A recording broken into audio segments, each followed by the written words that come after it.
यहाँ पर अगर आप देखते हैं मैंने बेस के लिए भी एक टेबल मुंतखब किया हुआ है, मतलब 7 क्वांटिटीज़ हैं, और उसके बाद उन्हीं 7 क्वांटिटीज़ की मदद से मैंने डिराइव को भी एक्सप्लेन किया। तो मैं इसके बाद एक सिस्टम के थ्रू ये लेता हूँ, एक सिस्टम में लेता हूँ कि the complete set of units, ये सेट बन रहा है ना, दिस इज द सिस्टम, मतलब एक सेट बन रही है, एक सेट बन रहा है हमारे पास। इसको मैं नाम देता हूँ एक और, mean system international, SI system, मतलब international system of units, international system of units. अब SI base units, SI derive units, अब इन तमाम क्वांटिटीज़ को और यूनिट्स को मैं एक सेट में ले रहा हूँ, एक सिस्टम में ले रहा हूँ, जिसको मैं नाम देता हूँ सिस्टम इंटरनेशनल। चाहे वो बेस में हो, चाहे वो डिराइव में हो, हमारे पास एक सिस्टम बना रहे हैं वो, और उस सिस्टम को हम बोलते हैं SI system, mean the system international. अगर मैं डिफाइन कर लूँ इंटरनेशनल सिस्टम ऑफ यूनिट्स को, international system of units, international system of units को जरा देखिए बेटा,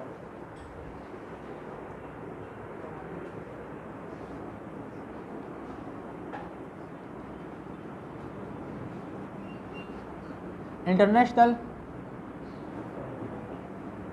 सिस्टम ऑफ यूनिट। तो यहाँ पर मैं बोलता हूँ कि ये क्या है, अगर इसको हम डिफाइन कर ले SI सिस्टम को, आमतौर पे मैं इसके लिए यूज़ करूँगा SI system, SI system, SI system international, SI system, system international.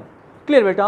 अगर आप इसको डिफाइन करते हैं तो हमारे पास इसके लिए डिफिनेशन ये है, a complete set of units, मैंने कहा ये एक सेट बन रहा है अब, a complete set of units for all physical quantities it's called system of units. मतलब यूनिट्स का सिस्टम बन रहा है, क्वांटिटीज का एक सिस्टम बन रहा है, लेकिन यहाँ पर यूनिट्स के लिए है तो यूनिट्स का एक सिस्टम बन रहा है, चाहे वो बेस में हो चाहे वो डिराइव्ड में हो। तो अगर हम डिफाइन करें complete set of units, complete set of units for all physical quantities, physical quantities is called system of units, system of units। ये हमारे पास क्या है, सिस्टम ऑफ यूनिट्स, और शॉर्ट वर्ड्स में इसके लिए मैं नेम बोलता हूँ SI सिस्टम, जो कि फ्रेंच नेम से है, फ्रेंच नेम सिस्टम इंटरनेशनल।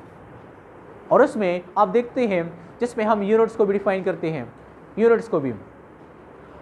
मैं आपसे क्वेश्चन करता हूँ, यहाँ पर मैंने कहा कि these are the quantities and these are the units, clear. इसी तरह यहाँ पर इस साइड पे ये क्वांटिटी है, ये नीचे वाला यूनिट है, मतलब वो यूनिट जो कि मैं बेस क्वांटिटीज़ के लिए इस्तेमाल करता हूँ तो वो है base units. The units which are used for the base quantities are called base units, या the units which are used for the derived quantities are called derived units। अगर मैं SI सिस्टम पे डिफाइन कर लूँ, जिस तरह यहाँ पर मैंने लिखा है, मैंने SI का वर्ड इस्तेमाल नहीं किया, यहाँ पर मैंने सिंपल कहा कि ये क्वांटिटी है जो कि बेस है और ये यूनिट है चूंकि बेस है। अगर यहाँ पर आप लोगों से मैं क्वेश्चन करूँ कि what is the SI unit of time, आपने क्या कहना है? नहीं, SI यूनिट ऑफ टाइम, सिर्फ यूनिट बताओ, टाइम का यूनिट क्या है? मतलब कहने का मतलब क्या है, आगे जब हम टॉपिक्स में डिस्कस करेंगे इसको, वहाँ पर मैं सिस्टम इंटरनेशनल नहीं बोलूँगा, मैं आपसे सिंपल सवाल करूँगा कि SI यूनिट ऑफ स्पीड क्या है, SI यूनिट ऑफ एरिया क्या है, SI यूनिट ऑफ टाइम क्या है, आपने मुझे सिंपल ये बताने हैं। Second, SI unit of length metre, SI unit of temperature kelvin, SI unit of amount of substance mole, SI unit of electric current ampere. तो अब देखिए मैंने SI का वर्ड इस्तेमाल, क्योंकि ये कंप्लीट सेट है ना, कंप्लीट सेट ऑफ यूनिट्स। तो इसी तरह इसकी मदद से हम SI बेस यूनिट्स भी डिफाइन कर सकते हैं, SI बेस और SI डिराइव्ड। हमारे पास the first one SI base units, अब यहाँ पर these are the selected quantities, these are the selected quantities. अब इसकी तादाद कितनी है? 7।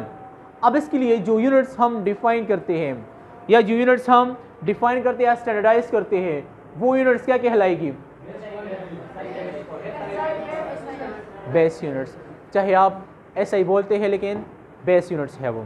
इसी तरह यहाँ पर मैंने डिराइव के लिए कुछ एग्जांपल लिखे हैं, मतलब एरिया है, यहाँ पर देखिए स्पीड है हमारे पास, यहाँ पर हमारे पास एरिया है, यहाँ पर वॉल्यूम, डेंसिटी। अब उसके लिए जो यूनिट्स में डिफाइन करता हूँ या जो यूनिट्स में स्टैंडर्डाइज करता हूँ डिराइव के लिए, तो वो यूनिट्स क्या कहलाएंगे?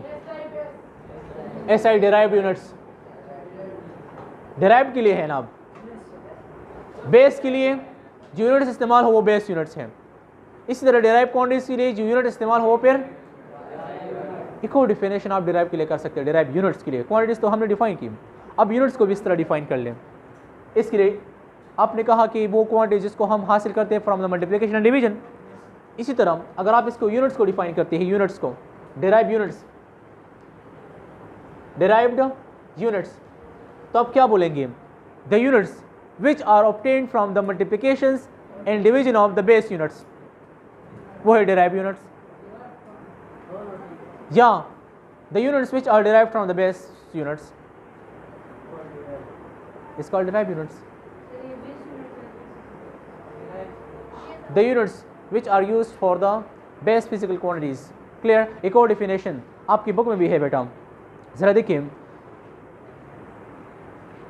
7 base physical quantities are chosen as a clear and their units are defined. इनकी जो units हम define करते हैं या derive standardize करते हैं वो हमारे पास क्या कहलाते हैं? Derived units. And their units are defined and standardized are called base units. अगर आम तौर पे हम बोल दें कि the units which are used for the base quantities, those units which are used for the base quantities, such units are called base units.